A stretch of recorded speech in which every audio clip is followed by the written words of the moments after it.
Fish on. Really nice looking fish. Woo! I love it. That's a hog. Woo! Oh yeah, bring him up to me. It's a nice fish. Nice job. That is a tank. Nice job, you two. Lund Boats proudly presents the ultimate fishing experience.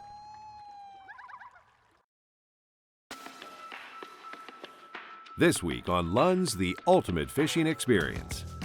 Crappies are a popular game fish sought after year-round, and during certain seasons, their locations can be quite predictable. In the northern part of the range, ice fishermen gather in deep holes to find them. In spring, movements to the shallows makes for easier pickings. Fall again sees movements back deeper to locations they often use year after year. But finding crappies in the midsummer time period sometimes can be a little trickier. It could be the fact that with the abundance of forage, crappies are not on a constant hunt for food. With lush weed growth to hide in, it's next to impossible to find them with your electronics. Often what it boils down to is just being at the right place at the right time, throwing the right bait. The good news is that once one finally reveals itself, it's most likely not alone. Midsummer is a great time to get out and fish those weed lines. Hi there, Sean Colter, fishing today with good friend Dave Hernesman. We're up here in the Grand Rapids area. It's midsummer. We're going to go out and chase some panfish, some crappies specifically, and maybe even bump into a walleye or two and smallmouth bass. Yeah, it looks like the weather's going to cooperate now. A little cold front came through, but it looks like it's going to be a great afternoon. So midsummer crappies are fun for a lot of different reasons. The kids love to do it. It's a lot of action. We'll be focused on some deep weed points that are real thick cabbage points that have some shallow weed behind them, and it can be a bite that can happen all day long, or it can be a bite that's late in the day. But it's pretty consistent. Usually the fish will bite every day. It's just a matter of what time. And then you know, you've got a smorgasbord of things that happen. At this time of the year, water temperatures are upwards of 80 degrees, and it's a lot of fun. We'll be pitching just 16th ounce jigs today. Usually I like pink. Pink's a great color for a jig color. And with a little white 1-inch twister tail, something like that is usually automatic for those crappies. And early in the day, it's something where a lot of times you got to work the jig down the water column a little bit more. And then in the evening, as they start to come out of the weeds and get aggressive, you can just about walk that jig across the top of the water, and they're like little piranhas. They get after it, and it makes for a lot of action. So it should be a great day. I look forward to it. I like hot, calm days, and it looks like we're going to have the right weather for it today. So stay tuned.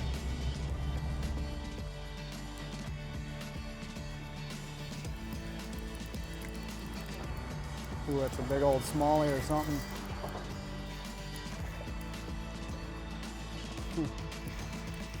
Always fun to catch them smallmouth. You never know where they're going to be. Fine structure, and a lot of times you'll find them. Midsummer, they're usually in packs too. You can get one, and a lot of times you get 2, 3 of them. Come on, big dog. Come on in here. They're such a fun fish to catch, man. They're so aggressive. Pound for pound, you can't beat them. Yeah, right.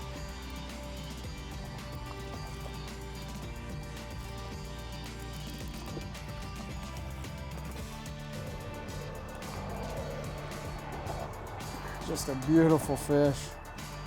Midsummer, man, they're just feeding like mad usually.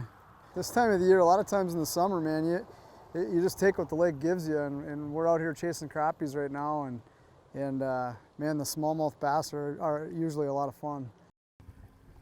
So these midsummer crappies, a lot of times, you know, we've got a milk run where we have 3, 4, 5, 6, 7 spots, and middle of the day, or it even could be that later in the day, where you might have 2 or 3 spots in a row where you just don't get a bite, and then all of a sudden you get to the 4th spot and you get a group of fish that are eating and active. And so a lot of times when I'm fishing crappies, I like to move. Give it 10 or 15 minutes. If they don't bite, keep moving, and then you'll find that magical group. And then a lot of times in the evening, it becomes kind of a magical hour, and then maybe all the spots are biting, and maybe sometimes it's just that one spot or that one point. And you know, today with the high skies, we got a little spot with some shade in it that the fish seem to be a little bit active. And you know, this is, I think, our 4th spot, and we're getting a few now.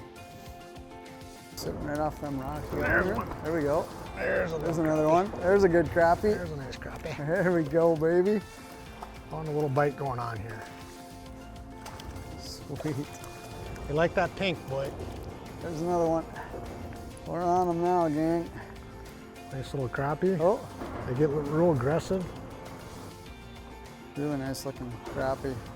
It's a really strong year class. This is, I'd consider, about a 10-inch crappie on the lake, and we've got a bunch of them in here right now this size.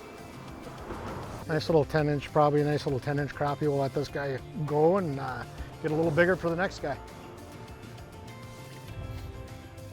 There he goes. Try to get some more of those things. They're fun when you get them. And that year class is really strong. It's so fun to see these fish. Even middle of the day like this, they're just so aggressive. Closed captioning is brought to you by Mercury Marine. Go boldly. It's a big part of the fishing crappies is placement and making sure your boat's in the right place. And so today what we're doing is just getting our nose in the wind here and spot locking and you know, getting it so we can just pitch and not spook them. You know, just far enough for a nice little easy casting on them, and then you know, and then retrieving back. But the spot lock is key, keeping us away from the fish. So technique-wise, I think it's really important to understand, you know, even though we're using jigs, it's really a motion that's more of a swimming, what I call a swimming motion. And so I'll show you, it's throw it out, and it's really just kind of let the jig actually sink and let the twister tail flutter, and it's just kind of a continuous pull versus a jig or a moving it up and down. You just kind of let it do its thing, and then just slowly swim it back to the boat. And these crappies, I think it's just that little twister tail that drives them crazy, and they just got to have it. Just need people to drive by. Just drive by so we can hot dog a little bit. Yeah. On the depth finder. Oh, Crazy. yeah. Yeah, that one he wanted it on the surface. I was just about ready to pull that thing out. And he drilled it. It was a topwater crappie. Can't argue with that. We should turn the pan optics on once here and see what it looks like. You can see the pillar, awesome. Look at that. Look at the fish stacked up on the pillar. Right here, just a pack of them. Just a pack of them sitting, look at them all the way through there. Just a mess of crappies, I think, all the way in through that channel. So the pan optics, we just turned the pan optics on here, and it's pretty neat. We're seeing that the fish are just below the surface, a foot or two below the surface, and before that we were throwing our jigs out and letting our jigs sink all the way to the bottom. And so, you know, being able to use your technology is really important, even when you're stationary fishing crappies like this. And the pan optics is something that's fairly new to the industry, and it's giving us just a different view of what's happening. And I've got mine on the Vantage, so I'm able to see what's behind the boat, and a lot of times able to get the boat over the top of the fish, which is really important. If you're going to catch a fish, a lot of times you need to be over the top of them. So yeah, we're going to see if we can catch one here. I'm going to pitch it back, and we'll be able to watch our jig come through the pan optics here and see if we can get one to attack it. So you can see my jig coming right now. There's another one. There's a good crappie there. There's another good crappie right there. I'm trying, see? Jumping crappies. Nothing better. That's another nice one. Holy man. They're good ones.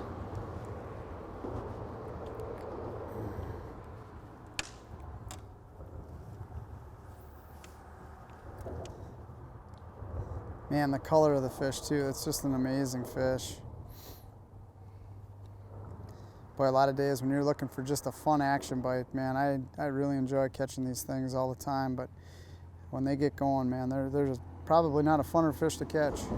There's a lot of crappies in lakes, but you know, I really enjoy eating crappies. Our family really enjoys them, and I will tell you, if the year classes that are bigger, the 12, 13, 14-inch fish, those are the fish that we need to keep in the lake. It keeps the lake healthy, it keeps the size, you know, appropriate to keep the lake balanced. And you know, keep in mind that every other year or so may not have a great reproduction, and if we take too many of them, then we're going to be missing year classes, which affects the overall fishing as well.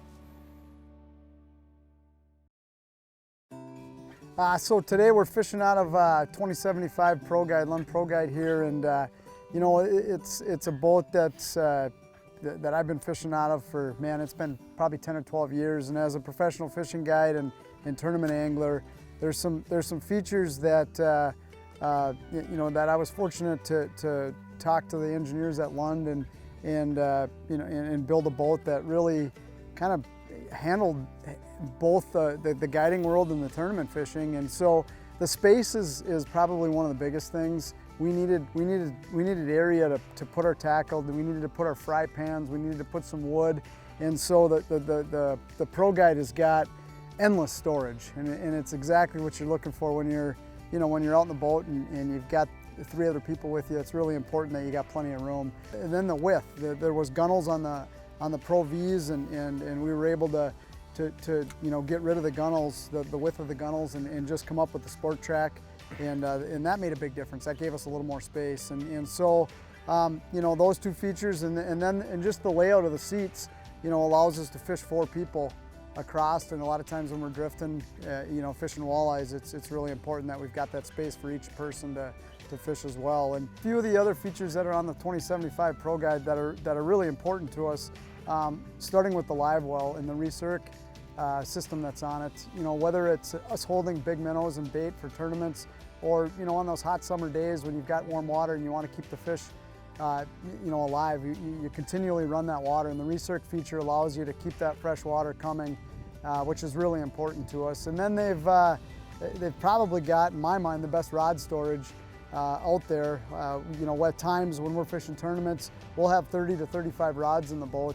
You know, there's a side storage which holds a mess of rod. Not only is it great to have the volume of rods, but the safety for your rods. Those individual tubes allows them to, you know, protect those rods. So when you know, you've got a lot of dollars invested in equipment, you know, you're not worried about them getting broke or getting stepped on, or, you know, from start to finish, the engineers at Lund have done a great job of creating a boat that you know, is really built for not only guides but guys that like to tournament fish. All these features are really built for the fishermen.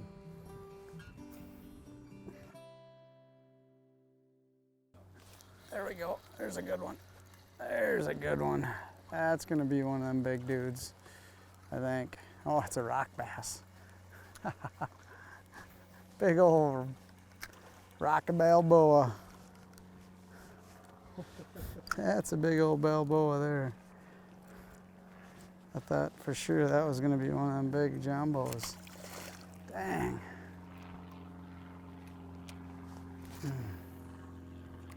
This year we put a 250 V8 on this thing, Pro XS, and it's just a dynamite engine. It's got all the power you need for up to 6 people in this thing. It'll push pretty close to 60 miles an hour.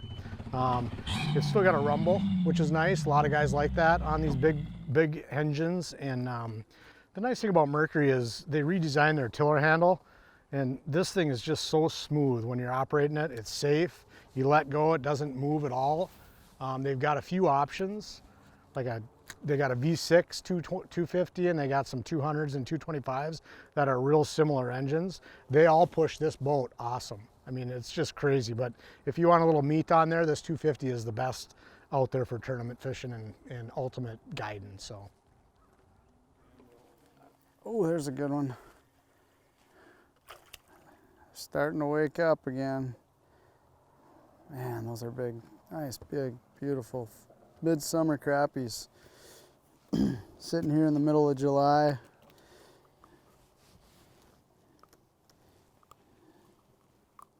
It's a lot of fun in the evenings catching these.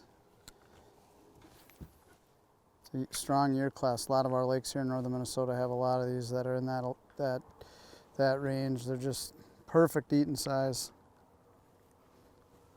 So a lot of times people say, what is the right weed? Where are the key locations for these crappies? And what I've found over the years is if you can find an area that's a point or a flat that comes out it's got that nice long thick, I call it the crappie cabbage. There's spindly weeds, but then there's the real thick cabbage. And if you can find that, that's fairly thick, and it's close to deep water. And it doesn't have to be a real big area. It can be an area that's 30 yards by 50 yards, but if it's got the right weed and it's got the right water close by, you'll find crappies. Areas where there's bigger flats with a lot of that weed typically will hold bigger schools. And so if you're out looking for that right type of weed, just about every lake has it. A lot of times it's just out from their spawning areas, so the few areas that I like to fish really are close to where they spawn. They come out of their spawning areas, and the cabbage weed is just outside of where they spawn in those shallow bays, and that's where they summer. And they're usually there day in and day out. And again, you have to check them. You have to check them midday. You check them, at 3-4 o'clock dinner time, and then in the evening. A lot of times in the summertime, though, it's that last hour and a half, 2 hours where that activity is the best. Nice little summer crappie. Just throw it up in that front live well too. They are closer to the boat, it seems, right now. Yeah, Every time it's you weird. cast way out, and then that one was right next to the boat when I got It's close. almost like it's in the shadow.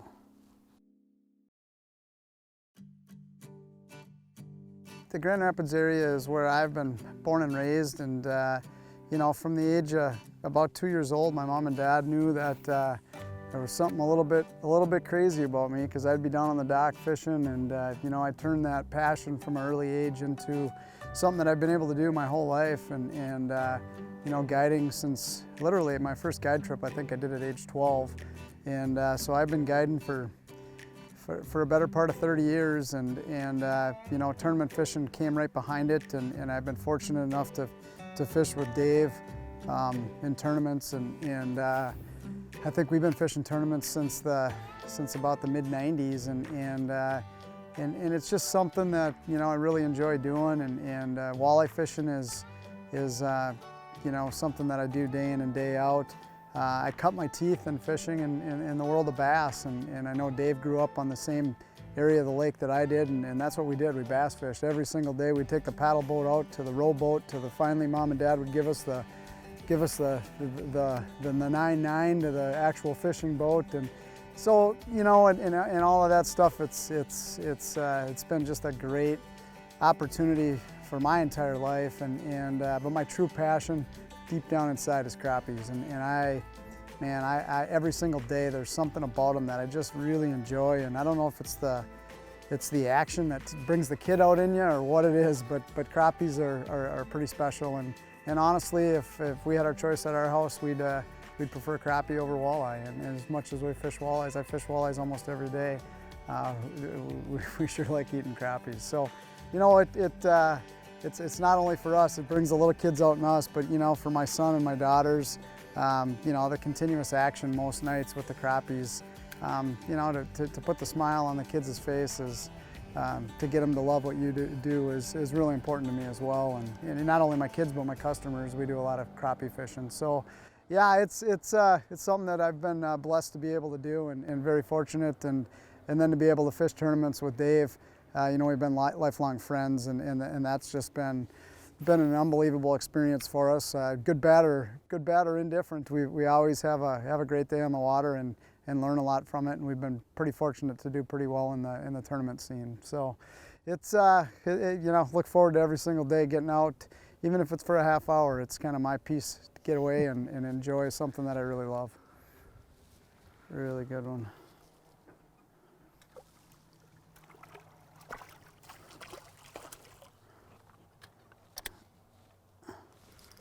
There's one.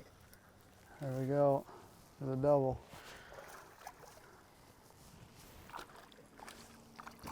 Got that right underneath. Yeah, Right underneath yours. It's almost like they're in the shadow of the boat.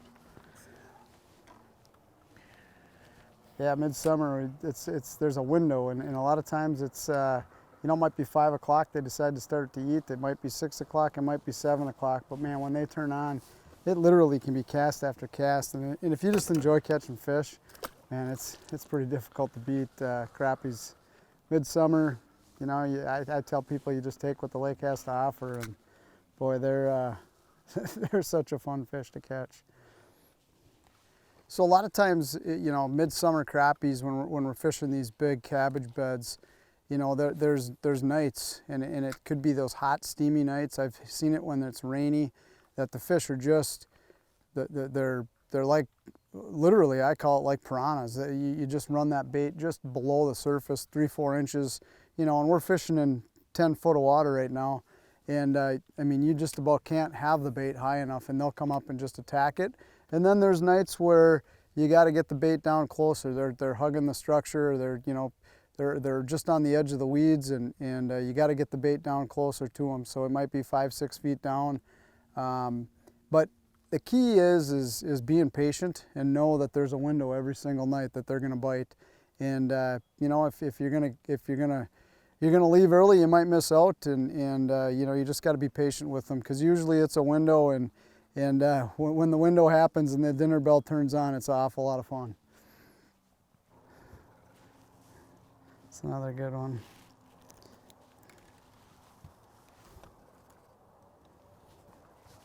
Oh, there's something on. There we go.